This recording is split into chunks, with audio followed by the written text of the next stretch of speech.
Super power America और Yemen के शिया संगठन हूती के बीच विध्वंसक जंग शुरू हो चुकी है। पेंटागन ने कहा कि हूती अत्याधुनिक हथियारों से हमले कर रहा और सभी हमले नाकाम करना मुश्किल है।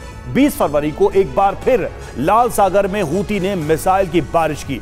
हूती के हमले से इजरायल का एक मालवाहक जहाज डूब गया। इसके बाद अमेरिका ने हूती के नियंत्रण वाले यमन पर बारूद बरसाना शुरू कर दिया। बीते 48 घंटे में हूती के मिसाइल हमले रुके नहीं हैं और अब आशंका है कि ईरान के इशारे पर हूती या हिजबुल्लाह डर्टी एटम बम से हमला कर सकते। देखिए हूती और अमेरिका के बीच छिड़ी जंग कितने खतरनाक मोड़ पर।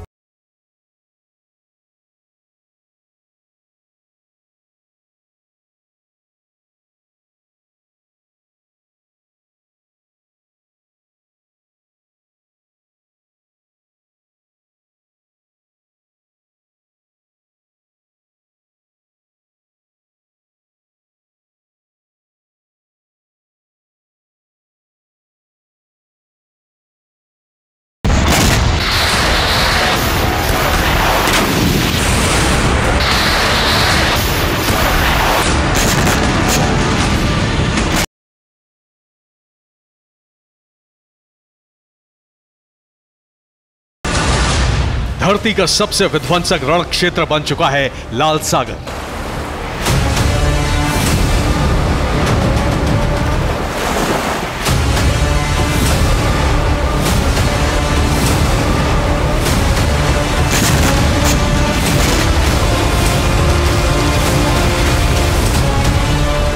लाल सागर पर हूती ने अपनी मिसाइलों के वर्चस्व का परचम फहरा दिया है।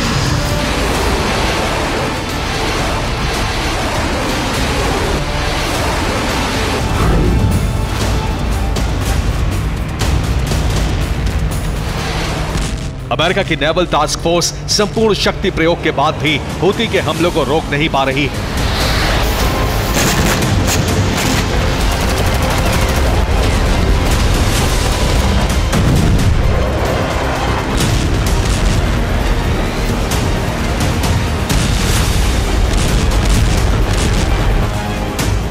Their attacks are getting more sophisticated.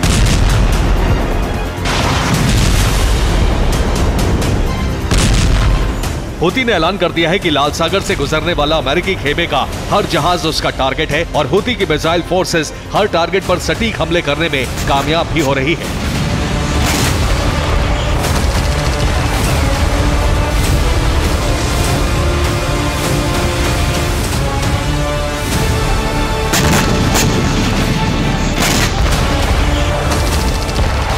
20 फरवरी की रात एक बार फिर हूती ने लाल सागर से गुजरने वाले इजरायली जहाज पर हमला किया।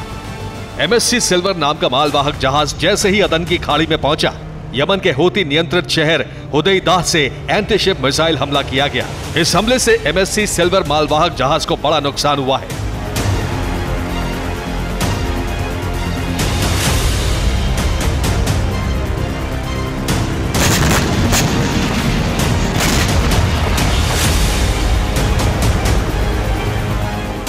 MSC सिल्वर पर लाइबेरिया का झंडा लगा था। यह जहाज लाल सागर से होते हुए सोमालिया जा रहा था, लेकिन यह जहाज Israeli company gym shipping services नाम की कंपनी का था।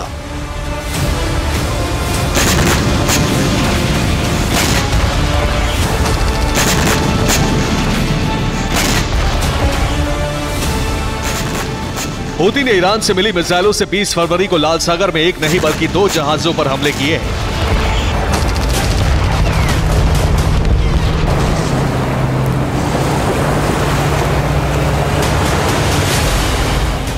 बीती रात हूती ने ईरान से मिली एंटी शिप मिसाइल अरमान से लाल सागर में हमले किए।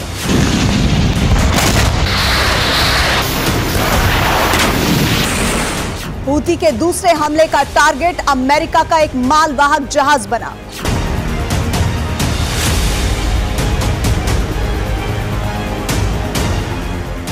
अमेरिका का यह मालवाहक जहाज यमन जा रहा था और हूती ने इसे लाल सागर में ही ध्वस्त कर दिया। This was a reckless attack on a ship delivering humanitarian assistance to the Yemeni people.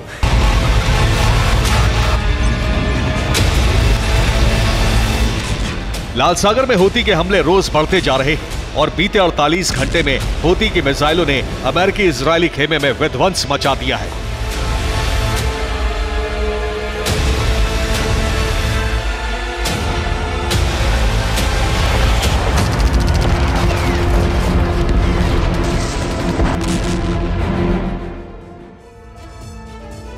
और 20 फरवरी को हूती ने एमएससी सिल्वर नाम के इजरायली जहाज पर हमला किया।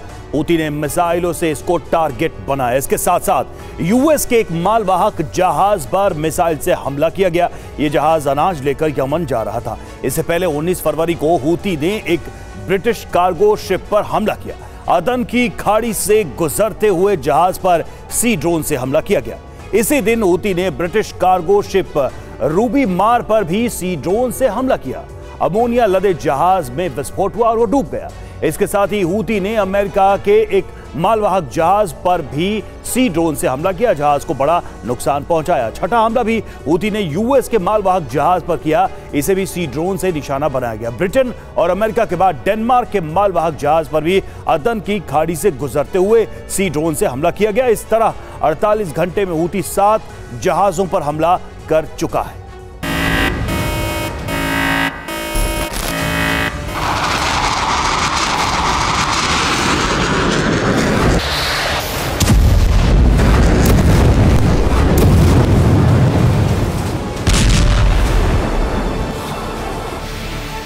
हूती की बारूदी वर्षा के बाद अमेरिकी नेवल टास्क फोर्स ने हूती के खिलाफ बड़े पलटवार किए हैं।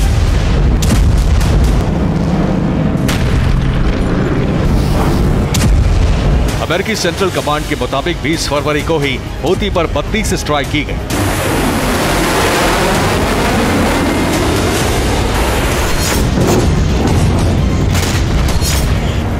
अमेरिका और ब्रिटेन की एयरफोर्स ने हूती के ठिकानों पर बमबारी की।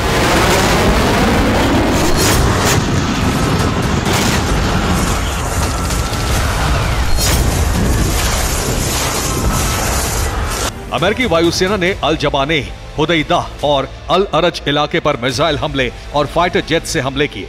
यहां हूती के मिसाइल लॉन्च पैड और ड्रोन लॉन्च पैड पर हमले किए गए।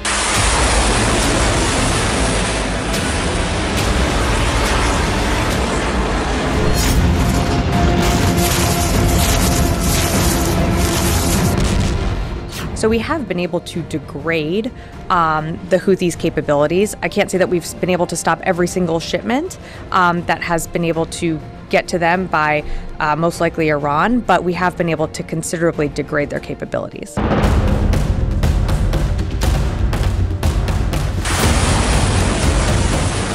अमेरिका ने यह हमला 7 जहाज और एक MQ-9 रीपर ड्रोन ध्वस्त होने के बाद किया है।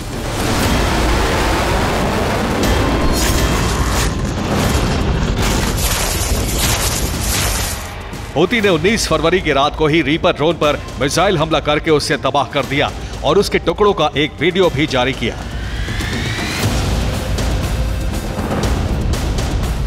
पेंटागन ने यह माना है कि ड्रोन हमले में नष्ट हो चुका है।